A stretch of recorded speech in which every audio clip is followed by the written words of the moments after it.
Hi Vignan గారు. నమస్తే. Big boss season 9 follow అవుతున్నారా రెగ్యులర్గా? ఎలా అనిపిస్తుంది?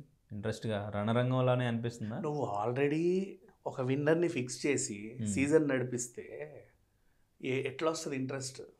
చూడడం వేరు, ఇంట్రెస్ట్ కలగడం వేరు. చూడడం ఏంటంటే ఏదో అన్ని సీజన్లు చూస్తున్నాం కాబట్టి ఇది కూడా చూడాలి కాబట్టి చూస్తున్నాం అంతే. ఇంట్రెస్ట్ కలగాలి అంటే అక్కడ ఏదో ఉండాలి కదా. ఫర్ ఎగ్జాంపుల్ తనూజ ఎపిసోడ్లో 40 నిమిషాలు, గంట ఎపిసోడ్ ఉంటే 40 నిమిషాలు ఆ పిల్లే ఉంటుంది. స్టార్టింగ్ అలా సంజనని చూపించారు, ఇప్పుడు ఈమెను చూపిస్తున్నారు. నీకు లేడీ విన్నరే కావాలని ఆల్రెడీ ఫిక్స్ అయ్యే హౌస్ థీమ్ మొత్తం pink pink pink pink pink పెట్టావు, అవునా? అందుకే ముందు ఆడోళ్ళని వదిలి ఏదో ముతకగా ఉండే అబ్బాయిలను పంపించి తర్వాత ఒక నెల తర్వాత కొంచెం ఆడగలిగే వాళ్ళు అందగాళ్ళని అప్పుడు పంపావు. పోనీ అందగాళ్ళు ఆడగల వాళ్ళని పంపినా వాళ్ళు ఎక్కడ పర్ఫార్మెన్స్ ఎక్కువ ఇచ్చేస్తే లేడీస్ డామినేట్ అవుతారేమో అని చెప్పేసి ఒకడికి భాష రాకుండా ఇంకొకటికి అసలు ఏమీ తెలియకుండా పంపావు. ఆ అబ్బాయికి ఇప్పుడు నీతో ఆడాలంటే గేమ్స్ అర్థమవుతాయి, గేమ్స్కి లాంగ్వేజ్ లేదు. ఈ బాల్ అంటే వేస్తాడు, అది అందుకో అంటే అట్టుకుంటాడు, గొడుగు పట్టుకుంటే తిప్పమంటే తిప్పుతాడు. నీతో స్ట్రాటజీ మెయింటైన్ చేయాలంటే నీ భాష నాకు రావాలా? స్ట్రాటజికల్గా ఎలా ఆడతాడు గౌరవ్? టాస్క్లు ఆడతారు, ఇరగతీస్తాడు. నువ్వు వాలీబాల్ అంటే వాలీబాల్ ఇవ్వు, రగ్బీ ఇవ్వు, అన్నీ వేసేస్తాడు. మొన్న ఒక పెద్ద బాల్ 3 సార్లు వాడేగా గోల్ వేసి. He can play. పైనుంచి బాల్ అందుకోమన్నా వాడే అందుకుంటాడు. అంటే ఫిజికల్గా ఉన్నాడు కాబట్టి. మెంటల్గా ప్రిపేర్ చేయాల. గత సీజన్స్ అన్నింటిలో ఫిజికల్ అండ్ మెంటల్గా తెలివైన అబ్బాయిలు ఉన్నారు కాబట్టి వాళ్ళందరూ విన్ అవ్వకుండా వచ్చారు. ఇప్పుడు ముందే కొంచెం గట్టిగా మాట్లాడగలగా ఇట్లాంటి అమ్మాయిలు పంపావు. పోనీ వైల్డ్ కార్డు ద్వారా వచ్చినా కూడా శ్రీనివాస్ సాయి వచ్చి కూర్చున్నాడు, ఏం లేదు వాళ్ళ బయట కూర్చున్నాడు, జస్ట్ ఫోన్ తీసేసుకొని బిగ్ బాస్ హౌస్ పంపావు అంతే. అబ్బాయి ఏమీ చేయట్లా. ఒక ఫోన్ ఇస్తే బయట కూడా అలాగే ఉంటాడు అంతే. సరే బయటికి పంపేయాలి. రాము రాతోడు పాప మా పిల్లోడు ఆడాలనుకున్నా సరే నువ్వు విన్నర్ని చేయలేవు, విన్నింగ్ మెటీరియల్ కాదు అంటే అట్లా సింపుల్గా ఫేమస్ అయ్యి లోపలికి వచ్చే వాళ్ళని మహా అయితే టాప్ 5 వరకు తీసుకెళ్ళగలవు కానీ ఎక్కువ ఉంచలేవు. నెక్స్ట్ ఇమాన్యుయల్ లాంటి వాళ్ళని నువ్వు విన్నర్ మెటీరియల్ చెయ్యవు. ఖచ్చితంగా బిగ్ బాస్ చూడు అన్ని లాంగ్వేజెస్లో కొంచెం ఒక ఫేడౌట్ హీరోయిన్ లాగా వస్తారు చూసావా, వాళ్ళే విన్ అవుతూ వస్తారు. ఎప్పుడు కొన్ని భరణి లాంటి ఏజ్ వాళ్ళు లేక దివెల్ మదర్ లాంటి ఏజ్ వాళ్ళు విన్ అయిన ఛాన్స్ లేదు, ఇప్పటి వరకు రాలా. అట్లాగే ఉంది. ఇక లేడీ విన్నర్ ఓటీటీ అంటావా, ఆ పిల్ల ఫస్ట్ నుంచి టాస్క్లు బాగా ఆడి ఆ అబ్బాయితో టఫ్ ఫైట్ ఇచ్చుకుంటూ వచ్చింది కాబట్టి నిలబడింది. సీజన్ 2లో గీతా మాధుర్య టఫ్ ఫైట్ ఇచ్చింది, తర్వాత శ్రీముఖి టఫ్ ఫైట్ ఇచ్చింది. అట్లా వచ్చే వాళ్ళని ఎంచుకున్నావు, బాగానే పెట్టావు. ఈసారి ఏంటి నువ్వు తనూజని సంజనని కొంచెం ఎంచుకున్నావు. సంజన ఏంటంటే ఆమె ఏదో కావాలని కొన్ని చేస్తూ ఉంది, అది అప్పుడప్పుడు నచ్చుతుంది, అప్పుడప్పుడు నచ్చట్లా. పోనీ సిన్సియర్గా ఉంటుంది, దొంగతనం చేసినా ఏం చేసినా నేనే అని చెప్తున్నావు, ఒప్పుకుంటున్నావు, అంతవరకు ఓకే. సింపతి వర్క్ వైజ్ కూడా కొంచెం బాగానే ఉంది. తనూజ మాస్టర్ ప్లాన్ ఆడుతున్నా సరే ఆమెకే ఫోకస్ చేస్తున్నావు, బలవంతంగా ఒప్పిస్తున్నావు నువ్వు ఈమె అట్లా ఎట్లా. ఆమె ఏం చేస్తుంది తెలుసా, ఎవరైతే స్ట్రాంగ్ అనుకుంటుందో వాళ్ళతో ఎమోషన్స్ పెట్టుకొని వాళ్ళని నెట్టేస్తుంది లాస్ట్కి, అంతే ఆమె టాస్క్. మేబీ అది కూడా స్ట్రాటజీ అయి ఉండొచ్చు. ఒకవేళ స్ట్రాటజీ అయితే నేను ఒప్పుకుంటా, మంచి స్ట్రాటజీ. ఎందుకంటే లాస్ట్కి ఒకరే విన్నర్ కదా, ఏదో ఒకటి చేయాలి. కాబట్టి వాళ్ళని నెట్టాలంటే నువ్వు అయితే మెంటల్గా నెట్టాలి, లేదా ఎమోషనల్గా నెట్టాలి, లేదా ఖర్చో నెట్టాలి, గొడవన్నా పెట్టుకోవాలి, ఏదో ఒకటి చేయాలి. ఇదొక స్ట్రాటజీ అనుకుందాం, అంతవరకు ఓకే. లాస్ట్ నామినేషన్స్ చెప్తే ఆమె పాయింట్ ఇమాన్యుయల్ ఇచ్చాడు టఫ్గా, మంచి పాయింట్ లాక్ చేసి పడేశాడు ఆమెని. లాక్ చేసి వాళ్ళ సాయంత్రం ఆయనతో ఎమోషనల్ బాండింగ్కి వెళ్ళింది. అర్థమైందా? ఇట్లా ప్లాన్ చేస్తూ వస్తున్నారు. ఈ ఎమోషనల్ వల్లే కదా దివ్యల మాదిరి చాలా కాన్ఫిడెంట్గా ఉంది, నాకు ఇచ్చేస్తుంది గోల్డ్, వచ్చి కిరీటం పెట్టేస్తుంది అనుకుంటే ఏపో అని నెట్టేసింది. అది భరణికి అర్థమైంది. భరణికి అర్థమై ఇప్పుడు ఈరోజు ఆ పిల్ల దివ్యని నామినేట్ చేశాడు, ఇవాళ వస్తుంది ఎపిసోడ్, ఈరోజు వస్తుంది. దివ్యని నామినేట్ చేశాడు భరణి, అదొక వింత మళ్ళీ. సో ఇట్లా పోనీ వీళ్ళ వల్ల పక్క వాళ్ళకన్నా గేమ్స్ అర్థమవుతున్నాయి. అండ్ ఇక ఎవరైతే ప్రోమోలో ఉంటారో వాళ్ళు ఎక్కువ రోజులు ఉంటారు బిగ్ బాస్ హౌస్లో. అంటే ప్రోమోలో పడ్డారు అంటే ఏదో చేశారని కదా అర్థం. ఓకే. అంటే ఇమాన్యుయల్ కూడా బాగా ఆడుతున్నప్పటికీ ఇప్పటివరకు నామినేషన్లోకి రాలేదు ఇమాన్యుయల్. అదే కదా, అది ఎప్పుడు ఒక సీజన్లో ఆట సందీప్ 8 వారాలు నామినేషన్కి రాలా, సడన్గా ఒక రోజు నామినేషన్కి వస్తే ఆ రోజే గెంటేశారు. సో నిన్న అది చెప్పారు నాగార్జున గారు. సో ఇప్పటివరకు నామినేషన్ రాకుండా సడన్గా నామినేషన్లోకి వస్తే ఇంటి నుంచి బయటకు వచ్చే ఛాన్సే ఉంటుంది అని చెప్పేసి చెప్పారు. అదే భయపడుతున్నాను సార్ నేను కూడా, ఫ్యాన్స్ నిద్రపోయారేమో అని చెప్పి. అది కూడా మంచి స్ట్రాటజీ తెలుసా. నువ్వు నామినేషన్కి వస్తేనే కదా ఎలిమినేట్ అవుతావు. నేను నామినేషన్ వేసేది ఎవరు? House mates. నువ్వు హౌస్ మేట్స్ అందరితో ఫ్రెండ్లీగా ఉంటే వాడు ఎందుకు నేను నామినేట్ చేస్తాడు? అదొక స్ట్రాటజీ. ఈ అబ్బాయి అది యూజ్ చేస్తున్నాడు. ఇప్పుడు నీతో నాకు గొడవ ఉంటే కదా నువ్వు నామినేట్ చేస్తావు, నీకు నాకు గొడవ లేదు, మరి ఎందుకు నీకు నామినేట్ చేయాలి నేను? ఓకే, సో ఇప్పుడు గొడవ లేదు, అందరితో సేఫ్ గేమ్ ఆడుతున్నాడు, అందరితో సేఫ్గా ఉంటున్నాడు అని చెప్పేసి అంటున్నారు. మేబీ ఇమాన్యుయల్ అంత సేఫ్ గేమ్ ఆడుతూ సేఫ్గా ఉంటే ఇమాన్యుయల్కి పాజిటివ్ అయిపోద్దేమో, ఇమాన్యుయల్ టాప్లోకి వెళ్తాడేమో, ఇమాన్యుయల్ని నెగిటివ్ చేయాలని చెప్పేసి ఇమాన్యుయల్ని ఎందుకు నెగిటివ్ చేయట్లేదు, ఇమాన్యుయల్ని ఎందుకు టార్గెట్ చేయట్లేదు?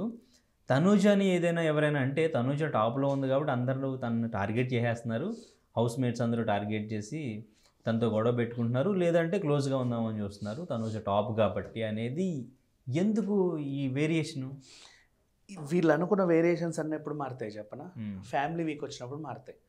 ఇంటికి వచ్చినప్పుడు వాళ్ళు ఇచ్చే సలహాలు పక్కన పెట్టేస్తే స్టేజ్ మీద టాప్ 1, 2, 3 పెడతారు కదా అందరూ, అక్కడ అర్థమైపోతుంది కదా ఆడియన్స్ పల్స్. లోపల వాళ్ళకి అప్పుడు అర్థమవుతుంది. అప్పుడు అది పెట్టిన తర్వాత కూడా ఇంకా 1 మంత్ ఉండాలి వాళ్ళు. అప్పుడు వాళ్ళు తెలిసిపోయి ఓహో అవతల వాళ్ళు ఆల్రెడీ విన్నర్ మెటీరియల్ అయిపోయారని చెప్పి అప్పుడు ఇంకోలాగా గేమ్ టర్న్ అవుతుంది. ఓకే, ఫ్యామిలీ వీక్ తర్వాత గేమ్ టర్న్ అయ్యే ఛాన్స్ అయితే ఉంది. ఫస్ట్ నుంచి తనూజ ఓటింగ్ అనేది ఇప్పటి వరకు చేంజ్ అవ్వాలి. ఫస్ట్ నుంచి స్టిల్ ఇప్పటి వరకు తనూజ అనే టాప్లో. ఆమె నామినేషన్ అది ఒరిజినల్ ఓటింగా లేదంటే ఏంటి ఫేక్ ఓటింగా లేదంటే బిగ్ బాస్ టీమ్ సపోర్ట్ చేస్తున్నారు అనిపిస్తుంది. అది ఒకవేళ సపోర్ట్ చేస్తున్నారా? ఎందుకంటే మొన్న ఆడియన్స్ అందరూ కూడా ఓటింగ్ చేశారు లోపల, ఆ లీడర్ సంబంధించి లీడర్షిప్ క్వాలిటీస్ సంథింగ్ టాప్లో ఉన్న వాళ్ళు ఎవరితో, అది సుమన్ శెట్టికి 100% వచ్చింది. మరి ఇక్కడ ఓటింగ్ ఎందుకు తనూజ టాప్లో ఉన్నారు? ఇక్కడ ఓటింగ్లో తనూజ 3rd ప్లేస్లో ఉన్నారు, 2nd ప్లేస్లో 95% ఇమాన్యుయల్ వచ్చాడు. తనూజ అక్కడ ఎందుకు టాప్ రాలేదు? అక్కడ నాగార్జున గారు ఒక డైలాగ్ చెప్పారు, ఏంటి తనూజ నచ్చిన వాళ్ళు కూడా ఉన్నారు ఇక్కడ అని. ఏంటి అసలు ఇది? ఈ విషయం చెప్పనా, నేను యాక్చువల్గా వీళ్ళు హాట్స్టార్ ఓట్లు మనకు చెప్పట్లేదు కాబట్టి వీళ్ళందరూ తెలివితేటలతో ఏం చేశారంటే కౌశల్ ఆర్మీ టైం నుంచే చెప్పట్లా హాట్స్టార్ ఓట్లు. చెప్పకపోయేసరికి మనమే ఒక ప్రైవేట్ సైట్స్ పెట్టుకుని అందులో ఓట్లు వేద్దాం, అప్పుడు మనకు అర్థమవుతుంది కదా అని చెప్పి ఒక ప్రైవేట్ సైట్ వచ్చింది.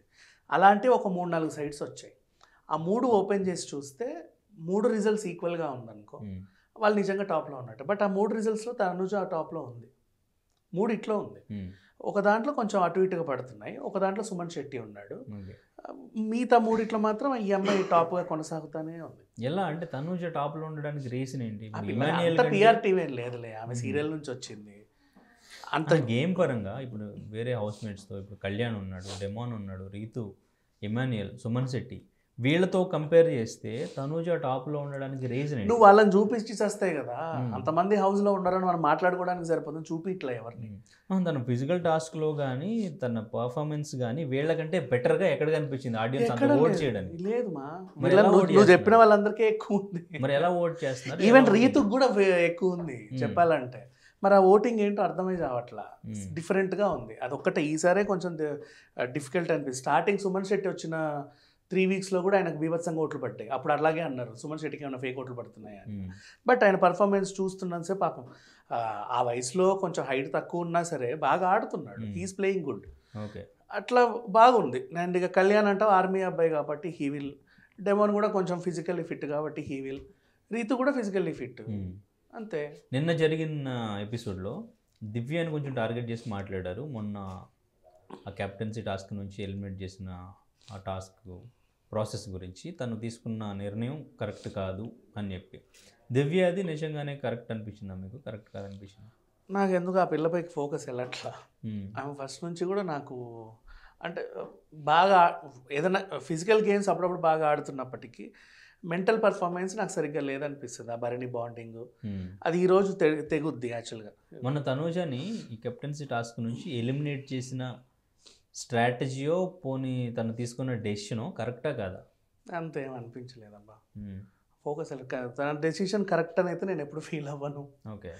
అంటే అంటే ఆమె అంత మెంటల్గా బాగా ఆలోచించి డెసిషన్ తీసుకుంటుంది అనే థాట్ నాకు లేదు బేసికల్లీ. So okay.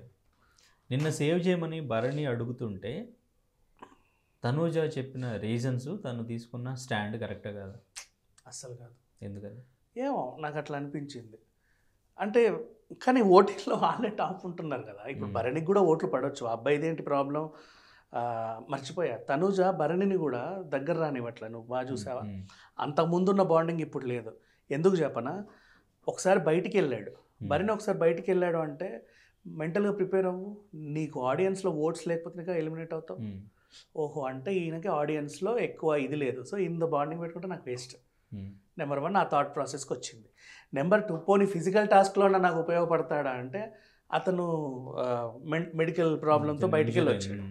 సో ఈయన నాకు ఫిజికల్గా ఉపయోగపడ్డు, ఆడియన్స్ ఓటింగ్ పరంగా ఉపయోగపడ్డని ఎప్పుడైతే తనూజ తెలిసిందో అప్పటి నుంచి భరణిని దూరం పెట్టడం స్టార్ట్ చేసింది.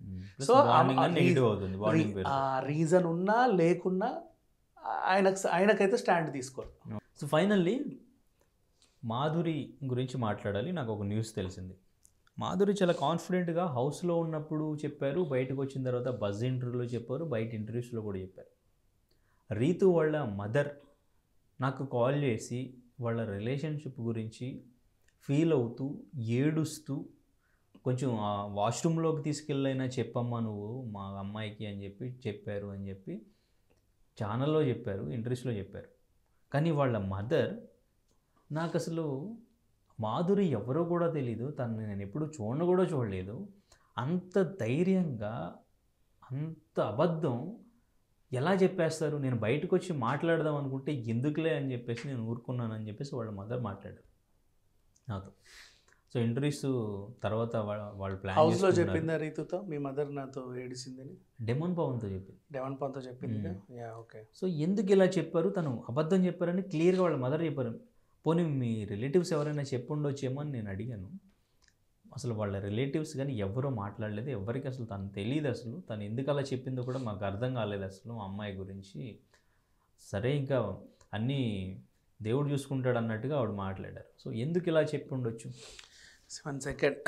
బయట మాధురి ఎంటర్ అయ్యే టైంకి రీతు చౌదరిది ధర్మ మహేష ఇష్యూ నడుస్తుంది.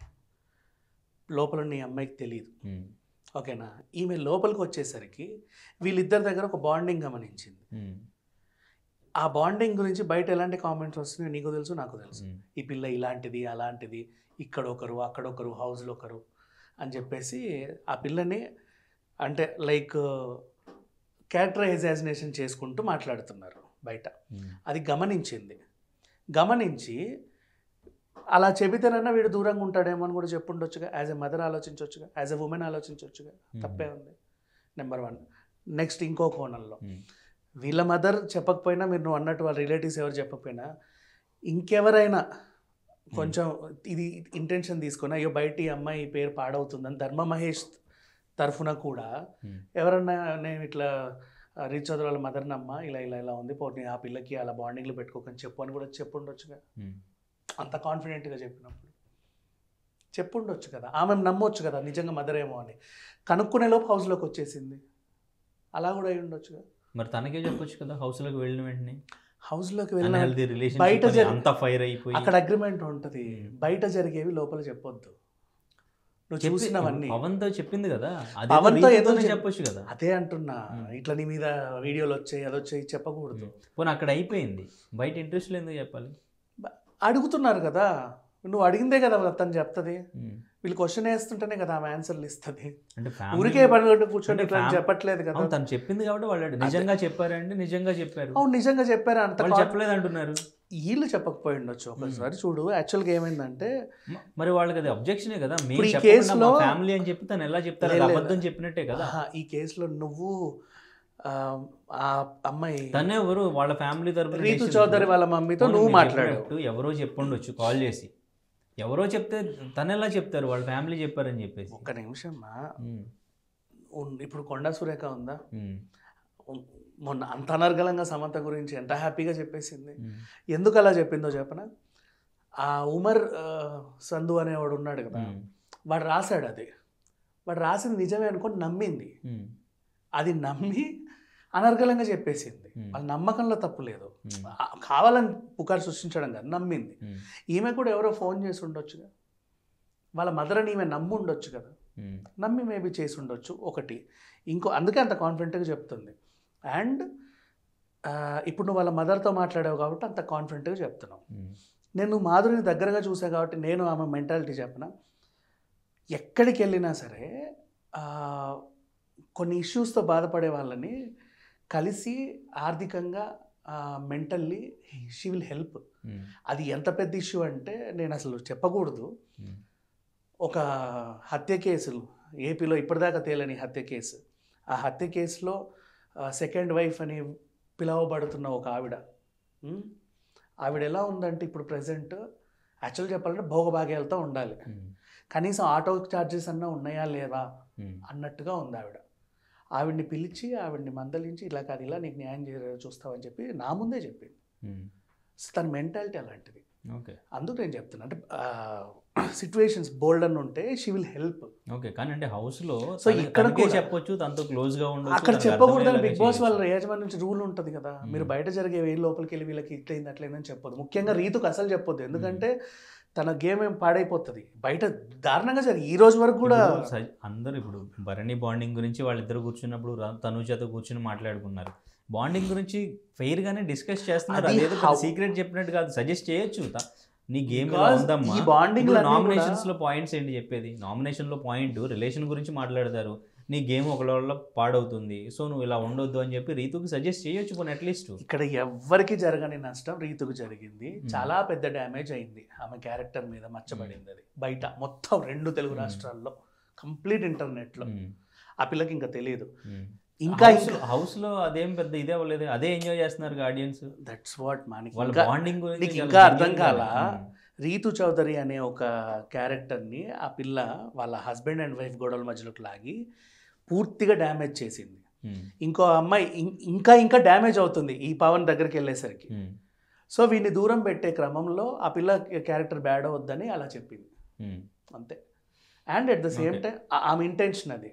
ఎట్ ద సేమ్ టైం ఎవరో ఒకరు చెప్పినా కూడా బలంగా నమ్ముండొచ్చు అట్లా. Okay right. అంటే ఇంటెన్షన్లో ఆమె అబద్ధం ఆడదన్న విషయం నాకు తెలుసు, అందుకు చెప్తున్నా. Okay right. So finally winner తనుజనా ఫిక్స్? ఇంకా ట్రోఫీ కాదంటే లాక్ చేసి పెట్టు. నువ్వు 24 hours ఆమెనే చూపిస్తుంటే ఇంకొకరిని చూపించకపోతే ఓట్లు కూడా ఈమెకే పడతాయి కదా.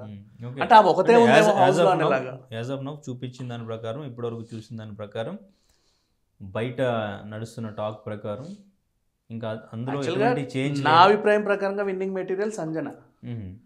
ఎందుకంటే సంజనకి బిగ్ బాస్ మీద గౌరవం ఉంది, ఆ గేమ్ మీద ఇంట్రెస్ట్ ఉంది, బయటికి వెళ్ళాలని అసలు లేదు. తాను ఏదో నిరూపించుకోవడానికి పాపం బాగా ట్రై చేస్తూ వచ్చింది. ఏం చేయాలో అర్థం కాక ఏదో ఒక కంటెంట్ జనరేట్ చేసింది, అర్థం కాక. మారుతుంది మెల్లిమెల్లిగా. తనుజ స్ట్రాటజీగా ఆడుతూ ఉంది, అంటే ఉన్నోళ్ళందరినీ గెంటేసి నేను ఎట్లా ముందుకు వెళ్ళాలి అని. బట్ ఫుల్ ప్లెజ్డ్గా 360 degreesలో ఉండే అర్హత విన్నింగ్ మెటీరియల్ సంజనకు ఉంది. Okay right. సో ఇప్పుడు కానీ తనుజానే యాజ్ ఆఫ్ నౌ ఫిక్స్ అయిపోవచ్చు. లేడీ విన్నర్ అవుతారని ఫిక్స్ అవ్వు, ఎవరనేది తర్వాత చూస్తాం. ఓకే, కళ్యాణ్కి ఏమైనా ఛాన్స్ ఉందా? నెక్స్ట్ ఇప్పుడు కళ్యాణే ఉన్నాడు కదా తనుజ తర్వాత. అంటే నువ్వు లేడీ విన్నర్నే చేద్దామని అనుకున్నప్పుడు ఆ అబ్బాయిని పక్కన పెట్టాలి. ఎందుకంటే ఫస్ట్ నుంచి బికాజ్ థీమ్ అంతా పింక్ పింక్ పింక్ థీమ్ వెళ్తుంది. నువ్వు బాగా గమనించు, బాత్రూంలో కానీ ఒక పెద్ద పరుపు వేసినా కూడా పింక్, నాగార్జున వెనకాల అటు ఇటు మొత్తం పింక్ పింక్ పింక్ పింక్ నువ్వు ఎక్కువ ప్రమోట్ చేస్తున్నావు అంటే. అండ్ నువ్వు ఫస్ట్ తెచ్చిన కంటెస్టెంట్లు ఫస్ట్ నుంచి వచ్చిన వాళ్ళేగా లాస్ట్ వరకు ఉండేది. వైల్డ్ కార్డులు ఎప్పుడు టాప్ 3 వరకు వెళ్ళిన దాఖలాలు ఉన్నాయి తప్పితే ఎక్స్ట్రా లేవు. అట్లా చూసుకుంటూ పోతే అండ్ బాగా స్ట్రాంగ్, ఇంకా ఓవర్ స్ట్రాంగ్. వైల్డ్ కార్డ్ అమ్మాయి చాలా స్ట్రాంగ్ ఉంటే ఆమె హెల్త్ ప్రాబ్లం అని చెప్పి బయటికి తెచ్చావు ఆయేషా అని. ఆమె పిచ్చ స్ట్రాంగ్ ఉంది, హెల్త్ ప్రాబ్లం ఉన్నా ఆడుతుంది కదా అట్లా. Okay right. సో ఫైనల్లీ నాకు ఒక మిస్టర్ బీన్ది ఒక వీడియో గుర్తొస్తుంది. స్టేజ్ పైకి వెళ్ళి ట్రోఫీలో లాక్కుని వస్తాడు, ఇది నాదే అని. నువ్వేంటి ఇచ్చేది, ఇది నాదేనా? లాక్కుని వస్తాడు, నాకు అది గుర్తొస్తుంది. ఓకే, సో చూద్దాం మరి బిగ్ బాస్ సీజన్ 9 విన్నర్ ఎవరు అవుతారు. ఆడియన్స్ ఏదైతే ఫిక్స్ అయిపోయారో, మనం కూడా ఏదైతే అనుకుంటున్నామో అందులో ఏమైనా మార్పు వస్తుందో లేదో చూద్దాం. Thank you.